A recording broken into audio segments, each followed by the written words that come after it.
Check, check. What up, Afropunk? How y'all doing? I'm gonna try this again. What up, Check, Afropunk? How y'all check. doing? Okay. All right, We all right. here. PJ, what up? Thank you, brother. Thank you, DJ. All right, so Shout out Afropunk. Shout out and welcome to Blacktopia. first of all, thank y'all all for taking your time to be with us today. We're gonna have a robust conversation exploring the intersection of AI, culture, diversity, and the dual need for AI to represent diverse voices while respecting the rights of artists and the creative identities of artists. All right, y'all with us? I need call and response. Y'all with us? All right, that's what's up. All right, so I'm here with some friends who are experts to this, and although I run an arts council in New York City, I'm thinking a lot about how technology sets up the next generation of artists. And these are artists and technologists who will all explore this. And I'm thinking about this a lot as a former technologist myself. So here I have Abran Maldonado, the Associate Director of NYC Media Lab and Verizon's 5G EdTech program. Shout out to Abran. Yeah. Co-founder of Create Labs and ambassador for OpenAI if you've ever used ChatGPT. That's what's up. And then we have Kanene, IO holder, AI ethics consultant, and inclusive marketer expert. Can you tell us a little bit more about what you do? Okay, great. It's Kanene, but it's fine. Sorry about that. It's Kanene. Okay, love it. Yeah, so I work with Abran Maldonado to help curate inclusive AI technologies. So we would be talking about Clara, our Afro-Latina AI human. She's in the building. And you know what I'm saying? In the building and also in the data set is a Essence curated way for her to communicate directly with Black women. And that was me scrolling to the bottom of the internet till 2 o'clock in the morning to make sure that she is as empowering and inspiring to us for Essence Fest 2024. Woo woo! And right next to Kanene is Kanene. Thank you, Kanene. Is Denisia, who is, I like to introduce her as the sultry bounce soul queen, native to NOLA, and also performed yesterday, right? And you had this whole place jamming, so shout out to you. But tell us about who you are, what you do, and why you do it. I am Denisia, an uptown New Orleans girl, yes. I'm a singer, songwriter. I've written for Tamar Braxton, Tony Braxton, Juvenile, Anthony Hamilton. Have a whole bunch of placements on Netflix, everywhere. But just an inspiration for young girls and, you know, anybody from my city as well. Singer, songwriter, yeah. Thank you, thank you. So thank you all for being here. We're gonna jump right into the conversation. Can y'all hear us clearly? All right, give thanks. All right, so we're gonna jump right into the importance of diverse voices. So here's a context for you all.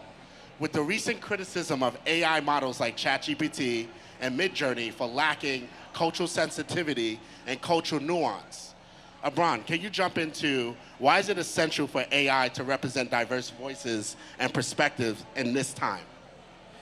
So a lot of people are like, oh, you know, AI is not for me. Y'all got to understand this is going to impact your life whether you like it or not, right? It's like the internet, social media. It's going to be, you know, it's this blob covering the earth soon. It's going to impact you in a lot of ways. So Clara and I, she hits the stage around the world. We travel the world now. She's a keynote speaker. She's like what they call a virtual influencer. And anytime I hit a new country, and the same applies to our culture, why are we waiting on a bunch of young cats in San Francisco, a bunch of kids in Silicon Valley to build something to represent us? What would you expect from a ChatGPT, right? Really generic answers. Now, what would you expect if this room only built a ChatGPT? How different would those answers be from the generic ChatGPT? So now you get it. Now you get what we do at Create Labs to put that into Clara's brain, to put that into Empowered, because a lot of what we do is business facing.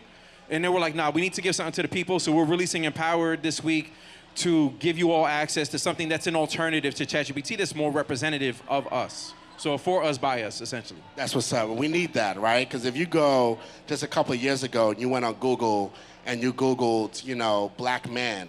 Actually, if you scrolled a little bit, monkeys would show up. Yep. And that was a real thing, right? Yep. And it's because if you do not control the algorithm, if you have no inputs in the algorithm, other people will input it for you. So we have to be in control of our narratives. So Kanene, can you jump in a little bit about how does cultural inclusive AI impact society? Okay, so I would like to start off by saying we are not, Abran and I are not in the business of what I like to call mayonnaise AI. Okay, Right. we're not doing bland AI. I'm so silly. Okay. It's allowed here, so go ahead. Yep, we are. Do you? We are dropping for us, by us, for the culture AI. Because you know what? I want y'all to repeat with me. I am AI. I am AI. We love us. AI is us. AI is nothing more than a reflection and an algorithmic reflection, actually, of everything that we have done on the history of the internet. So it is already us. It's up to us to then take the power and take the reins and say, okay, I'm not just a user and a critique of AI, I'm also a generator. I am also a curator, right? I am also taking control and the power into my own hands. I moderated a panel for Ad Week last year, and Tia, who worked at Amazon, was like, she wanted to pivot to AI, and she said, so I went to the best. She said she went to MIT and got a certificate in AI. I just finished my certificate in AI from MIT. Because it's like, we can do this. When you think of black women have the Midas touch. Whatever we touch turns to gold, right? We innovate, right? And then we reinvent. Look at tennis. Look at Serena and Venus, right? Look at Simone Biles and Dominique Dawes back in the day, shout out, right? So whatever we do, when we're discounted and discredited and we're told we don't belong, when we show up, we overpower. And we over-index, we dominate. So why can't we, when we love us looks like us dominating AI. That's what I think about. So when we think about Clara, right, and I think about, okay, she's coming to Essence, how can we even more, in a more nuanced way, right? Because diverse can be black, cool, but black who? Black what? Black diaspora, black queer, black what? So being as nuanced as possible along with the inclusion to make sure that it resonates so that when you say AI, right, you say, wow, I am AI. AI is us. So that is the goal in terms of inclusive AI, is to make it as magical and also real as possible, right? So it's not a distortion, it's not a distraction, is it a reflection and an inspiration? We got some experts on the stage. I just want to do a quick temperature check. How many of y'all in the audience use AI? Raise your hand. Okay. Good. So all of you that I would say consciously use AI, great. Everyone in this room uses AI, whether you like it or not. Siri, right? When you do a Google search, AI is doing the work for you. So whether you are conscious of it or you're unconscious of it, we all use AI. So I want to bring this now over to Denisia. As a songwriter, as someone who broke the internet with your cover of Adele's Hello, and now kind of going out into your own creative independence and working with others and collaborating. Even Beyonce has a collaboration team that many people don't know about, right? How do you foresee yourself using AI as a collaboration tool and a creative instrument of sort? So I feel what you just said. I love Beyonce from the bottom of my heart, but she has like 15 to 20 writers on all of her songs, right? So in reality, using AI is literally using AI without human interaction, you know? And I feel like it's great for collaboration. I've been a songwriter for a very long time, but I have used AI and it actually expands my thoughts, you know, as well. Words I probably would have never used. I'm like, oh, that was a great way to say that. You know, even when you're trying to say something that's maybe a little more aggressive, if I type it in AI, hey, can you say this a little, you know, forward, but a little softer? I think it's actually a helpful tool. And like I said, the likes of Beyonce and a whole bunch of the main stars, they've been using it, but just collaborating with physical people. Now having access to it from my phone, from my computer, you know how helpful that can actually be? That means I can write 1,000,001 songs, you know, still from my feelings, because I still have to input what I feel for AI to even, you know, manage to create something for me. So I think it's an amazing thing to have access to. Great. I want to keep the conversation over there for a second. You know, as an artist and then as a expert in ethics in AI, this conversation about creative kind of inspiration and germination. But where's the shadow? Where's the challenges for you as an artist? Are there concerns you have about AI? And you know, how does that weave into the ethics of everything? So for you, are there concerns? And I would love for y'all to kind of bounce off each other with that one. I would say I don't want my voice to be taken away from me. That's one thing. And then also, like, pay me for, like, my ideas as well. Because I feel like, you know, God gives us ideas and that's our wealth. So if we're not actually getting paid for it, and like being from New Orleans, I can say, there's a lot of inspiration that we've put out into the world and we don't get the credit at all from it. Ever, you know, and then how you said, like, even as a woman, we can take one thing and make it, you know, way bigger than what it is. And it's like, for me, being a New Orleans girl, I have a voice. And clearly I matter because we're inspiring nations. So definitely paying me for my ideas, that would be my concern. And, you know, the voice, like, God gave me this. AI can't do that. Yeah, that's We'll it. see. Kanene, you have any? Have anything you want to jump in on that one? Yeah, so I guess I'm doing double duty because I'm also an artist. I'm I guess a comedian and a thank you backstage, okay. And I do off Broadway big productions with fashion and just madness. Just think madness and not the stress. Corporate drag is what I call this.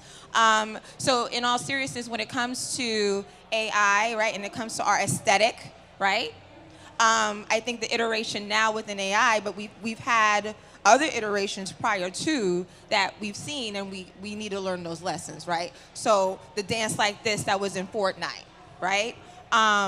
You know, the amount of black TikTok creators that literally choreograph the dance, and then somebody else of a different hue, you know, gets the credit. They get to sit next to Ellen. You know, they right?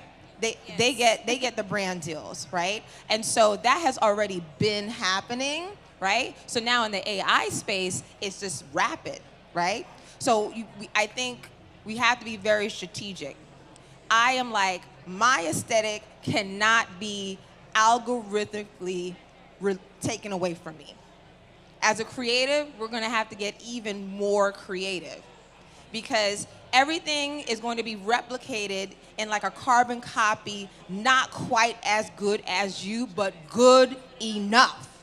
That's the era that we're entering into with AI, right? Is that it'll be good and it'll satisfy you, but you won't know the difference until you see the actual human being that generated the aesthetic to begin with. So if anybody's a creator here, just think even more expansively, what can I do that cannot be replicated or duplicated? And even if it is, I'm okay with it because I got 10,000 other ideas up my sleeve and I'm about to release on this planet. I love that. I'm going to thread pull on two things that y'all said, but Abran, jump into this one. So I'm gonna throw a curveball at y'all just to help you really understand what's possible with this. Yes. So Denisia, I can make a Denisia GPT so that way you don't have to spend 8 hours in one session with one artist. Because once you get popping and you're already popping, you're gonna have 10 artists in 10 different states. Be like, yo, we need Denisia in this session. Okay, we'll bet. Send everyone the Denisia GPT that's trained on my lyric style for songwriting, that's trained on my voice for giving reference tracks. Let them, and we're gonna license it out to all of them. And I'm gonna get a bag from all of these, and I'm still home chilling with my kids. I'm home chilling with my family. You know what I mean? And it's scaling you. It's you, right? We're training something on your style, your IP, getting you a bag for each of those use cases, but you're home. You know what I mean? Like, that's the future of it. Like, someone's gonna throw a big bag at these artists to just do a scan of their voice, scan of their writing style, scan of their image. They're all gonna want a Clara, right? In some instances, perform on their behalf, you know, but now you could go get that bag in multiple ways.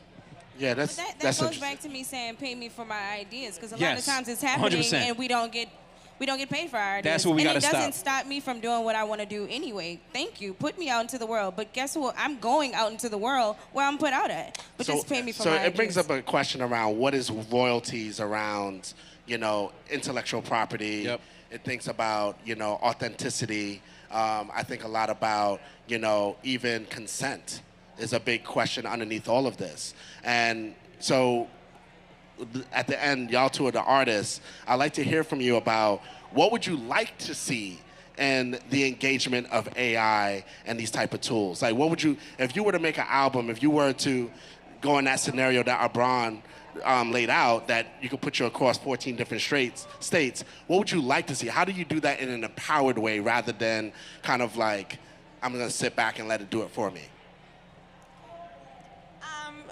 Well, I think what we have is a balance, right? Like we have the pot of gold at the end of the rainbow, where it's just like scale, right? Like you can impact more, you can reach more, you can inspire more, you can engage more, great, right? But I think we also have, from the actual artist side, who is the original creator, the original generator. Before we can get to generate AI, it's still generating from human being content, like I said before, on the entire history of the internet, right? And that's a very vulnerable space. We talked yesterday, and thank you so much for showing up today, right? I'm shouting you out, right? In a good way, right? Like I'm an artist too, you know what I'm saying? I'm an artist, I'm an ethicist, you know what I'm saying? And that's why I was like, let me pivot. Hold on here, let me figure this out, so then I know as an artist how to protect my creativity and my longevity, my sustainability, money-wise, and also my sanity, right? So I think to have an honest conversation, we need a balance between the two. I think for me, I have a character, and I'm going to talk to Abran about making an AI version of her, right? So I think it's two things, right? You cannot control who is going to copy from you. You can lawyer up, and you can fight that fight, sure, right? Street fighter, or UK, right? You can fight, but to a certain degree, you're gonna take an L. Sometimes you're gonna take an L. I think to position yourself to be as in control and the arbiter of your art as much as you possibly can, and then to be able to dictate, this is it, this is not it, right? I mean, and again, you've heard in the news lately, if you have not, there's some major stars that are suing, there's some major publications that are suing some of these AI companies because they're like, no, that is my voice, right? So again, you can make that argument if your voice or your art or your aesthetic. With Drake, by the way, Drake and the Tupac and Snoop Dogg, Tupac's estate had to told take it them, down. Yep. take that ish down. Right, so but if you're not a Drake and you're not a household name, how do you make the argument that that is you and not, randomly that voice could be anybody? And so what I'm saying is the more your art as a creator is so distinct and so unique, then your court case will have legs, and then it's on that AI company to prove it's not you versus you trying to prove it is you. And if you look up my art, there's no way in hell, honeys, that my art that's my art. And so that's my challenge to artists who are like panicked or have anxiety or like, what am I gonna do? What you do is you make it undeniable and unforgettable. And that is how you will win in terms of this race of AI and creativity and ownership and IP. Denisia, I'm gonna bring it over to you, but I have two more questions. I want to end with you, Abran. I meditate a lot about crossing technologies, so AI and blockchain. Like, how could we use the blockchain technology to source back where the originator of a content came from? I think about that a lot, right? So think about if you made a song, Adele sings a song, and then someone else takes a riff of that song and go on and on and on, right? And we know that in hip-hop, we do that all the time, right? How many versions of, multiple songs are out there, and it's who gets the credit for that? How can these technologies get us back to the economy of it, get it back to royalties, get it back to the original person? So for you, I have a very specific question for you. Earlier you said about being from New Orleans, and there's a sound, there's a texture, there's a culture here. Talk a little bit about that, and could that be duplicated by AI? I feel like anything can be duplicated by AI. And like they said before, AI is not going to stop whether we wanted to or not. I I would love for it not to be duplicated, but also I agree with what she said. If the more creative I am, you're gonna know. Like, that's not Denisia. Like, the more creative, and I'm hella creative. I'm gonna keep creating, trying different sounds, and I'm from the South, but I'm from New Orleans. We are already. So break that down for us. For folks who are not from here, what does it mean to be from New Orleans? Like, we are, first of all, we're everything. It's like a pot of gold here. But thank you. But then there's also different accents too. Like, you could be from New Orleans, you could be from Kenner, you can be from Shreveport, you could be Creole. Like, you know, it's so many different things that people don't even talk about, like, in the world. We only think of, and I love them, Lil Wayne and Cash Money, but there's so many different diverse. John Baptiste is like one of the mainstream artists right now. He's a good friend of mine, but he still talks like, yeah, baby, but you would still think he's from New Orleans, but like, oh, he's probably well-traveled, you know? So it's certain things that, again, the more you create, I get that, but you'll be duplicated all the time, but people will know, especially from New Orleans. You're gonna know. That's right. You're gonna know. I've seen it so much on movies. They'll get somebody who's not from New Orleans, because we have so many talented actresses, singers, rappers, but they'll cast people that's not even from here, and they be like, yeah, baby. I'm like, we don't even say it like that. That's weird. Right. And we don't say baby every time we see each other. We were like, wow, what's up? Oh, hey, y'all. You know, we can switch it up, but you'll know. Definitely, from being from New Orleans, we've seen it. Y'all, we've seen it? All right. Thank you. So, and I would say just one thing. I think your fams are your family. Your fams will also be your army. They will fight for you. They will call out like, no. They'll sit there and DM you at 2 o'clock in the morning. Girl, is that you? And so when you have that level of people investing in your authentic aesthetic, then it's not just you and your lawyer and you lawyering up. It's you and the fam and the army, and then these companies say to themselves, you know what? Let's not even touch her, because it's not just her. It's her whole fan base. It's her whole fam that are 24/7, 365. Like, no, we got you, right? Yeah. So then another, what you were saying about the blockchain is the notion of provenance, right? So provenance is like, you know, in terms of the art world, is really about preserving who owns what, who created what, and that adds the value, right? So we're talking about two different things here. We're talking about credit to the artist, and we're talking about the value that artist creates with their creativity, right? And that's where the blockchain comes in. So I would say to artists, to the degree that you can, when you are creating, also create the pathway for the provenance, so you can say, this is mine from jump. Because if you create and then you release it, it's like, then it's like up to chance, versus like you build into your thought process, your creativity, the provenance from the beginning. Thank you. So we're not going to have a Q&A, but they will be around to ask specific questions. Again, these are experts around this particular topic. I want to end with you, Abran, right? So you developed a inclusive AI model with Clara. Talk to us about Clara. But as you're talking to us, also, can you explain how you even got there? Like, was it developed by other people of color? Where did you find them? How did you bring Kanene into the project? I'm really curious about this.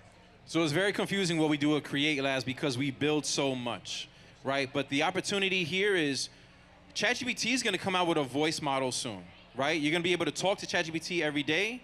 They're going to have an English option. Not the cultural nuance that we just spoke about, like, all right, well, what kind of English? Exactly. Is it Harlem English? Is it New Orleans English, right? Is it patois? East LA? Is it patois, right? So, like, people trust us more than they trust the other developers out there. We're building MasterCard's inclusive small business AI, because MasterCard came to us and they're like, hey, we want an AI in the market, but it has to be inclusive and it has to be way different than ChatGPT, so we built that. When they saw Clara on stage in Harlem, and they came to us right outside of the stage and were like, yo, we just saw Clara, can you build our AI?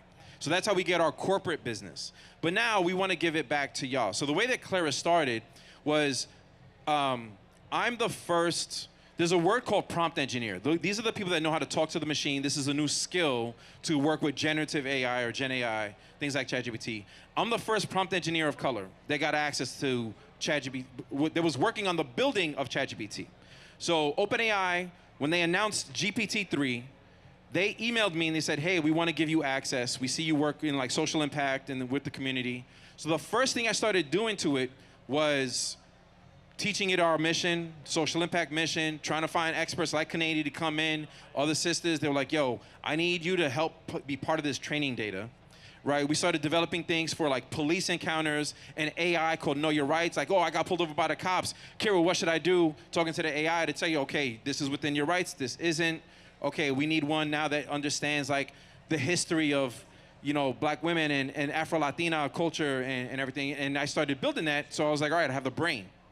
Right, then I use this other AI system to AI generate a likeness, a face. And we got Clara's face. I'm like, oh, bet. We got the Afro-Latina face. We got the brain. She understands our mission and our vision. And then, boom, now we need a voice. So there's a dope sister out there. She's an AI influencer named Amber Ivy. Her initials are actually AI. She's from the DC area. She's interviewing me for her podcast called AI Decodes. And she was like, I heard you're trying to get a real voice of a real sister for Clara. Can I volunteer? So we're like, bet. So then we trained a whole AI model on her voice. So that's where the voice came from. And it just evolved after that. The more people, the more experts that we meet, like Kanene and Denisia and others out there, folks like in this room, they're like, yo, I have something to contribute to Clara. So now Clara, she has